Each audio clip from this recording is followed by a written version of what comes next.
Don't you think कि मतलब जो मान लो इन्वेस्टर है या एंड यूजर है जो अपना घर प्लान कर रहा है और लोग उन्हें फोन करते हैं, तो क्रेडिबिलिटी क्लाइंट को समझनी बहुत जरूरी है कि किससे वो बात कर रहे हैं या फिर कितना एक्सपीरियंस उसको है, क्योंकि obviously they are putting hard and money. 1-2 crore 5 crore लगा रहे हैं, मैं कह रहा हूँ 50 लाख भी लगा रहे हैं।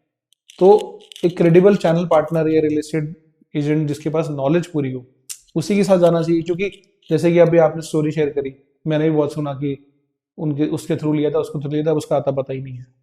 तो एक आपको भी लगता है कि एक अच्छे वेरीफाइड चैनल पार्टनर से बाय करना चाहिए भाई? अगर आप उसकी सर्विसेज थोड़ी सी महंगी भी हैं ऑब्वियसली, लेकिन वो आपको एट दी एंड आपको सपोर्ट तो पूरा करेगा ना।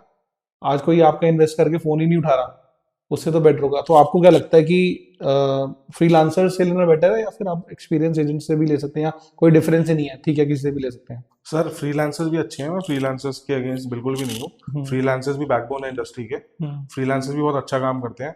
मैं नाम तो नहीं ले सकता, अभी एक फ्रीलांसर है जो मेरे साथ काम करता है। हम्म। ही वेस्टेड, नॉट वेस्टेड, मतलब उसने, वो हर 2-3 महीने में एक बुकिंग करते हैं फ्रीलांसर, जो हम्म। उनकी ऑन एन एवरेज आती है। हम्म। अब उसने जिन क्लाइंट्स को कमिटमेंट दिया था एक हम्म। प्रोडक्ट के अंदर कि मैं आपको एग्जिट कराऊंगा, अब उस प्रोडक्ट की नेक्स्ट पेमेंट की बड़ी डिमांड आ गई। Hmm. That guy took 7 to 8 months। Hmm. उसने पूरी मेहनत करी और अपने उसके 4 क्लाइंट्स थे उस प्लॉट के अंदर, उसने चारों को एग्जिट कराया। Hmm. Again that's a good thing, right? Hmm. चारों को जो कमिटमेंट दिया था उसने पूरा करा। उस 8 महीने में वो 1 रुपया भी नहीं कमा पाया उसने, ओके। क्योंकि सारा का सारा फोकस उसका अपने क्लाइंट्स को एग्जिट कराने में था। हम्म। तो एक ये चीज बहुत ज्यादा मैटर करती है।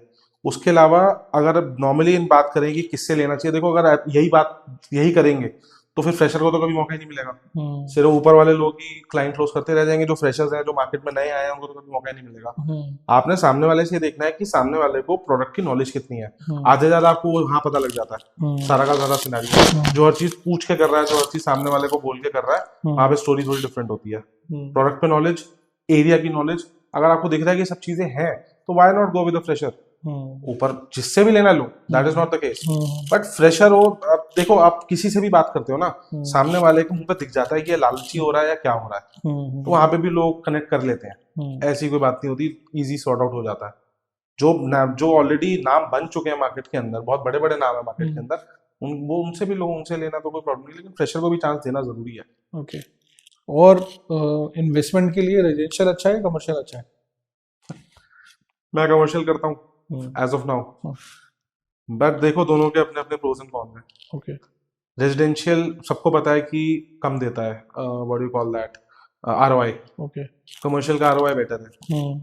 एक फ्लैट, अंडर कंस्ट्रक्शन फ्लैट खरीदते हो, हम्म। बन जाता है, उसके बाद उसके अंदर इतनी ज्यादा बनने के बाद एप्रिसिएशन इतनी ज्यादा नहीं आती over the period of 10 years, let's say 5 years 7 years। हम्म। उसके अंदर नहीं आती, क्योंकि वो कुछ टाइम के बाद डिप्रिशिएट होना शुरू हो जाता है। आपकी थोड़ी सी क्वालिटी खराब हो जाती है, बिल्डिंग की हर चीज होती है। राइट। अब इसके अंदर डीएलएफ कमीलियास का नाम मत उठाना, वो तो अपने आप के अंदर एक केस स्टडी है। राइट। उससे किसी की बात नहीं कर रहा हूँ, मैं नॉर्मल कंपैरिजन कर रहा हूँ। हम्म। लेकिन कमर्शियल के अंदर अगर आप आओगे, और कमर्शियल के अंदर एक दुकान है जो बहुत अच्छी, जिसपे शोरूम आया हुआ, जो चल रहा है पिछले 5-6 साल से, वो हम्म। अप्रिशिएट ही करता है at the okay. End of the day. अगर आप इन्वेस्टमेंट के पर्पज से देख रहे हैं, अगर आपको एप्रिसिएशन ले रहे हैं सिर्फ, if you are only interested in appreciation, then I think you should go for residential, okay. अगर आपको कम पैसों में मिल रहा है। ओके। अगर तो आप एक अच्छी अपनी रेंटल इनकम भी चाह रहे हो, साथ में अप्रिसिएशन भी चाह रहे हो, सब तरीके से स्टेबल इनकम चाह रहे हो, तो आई think you should go for commercial also.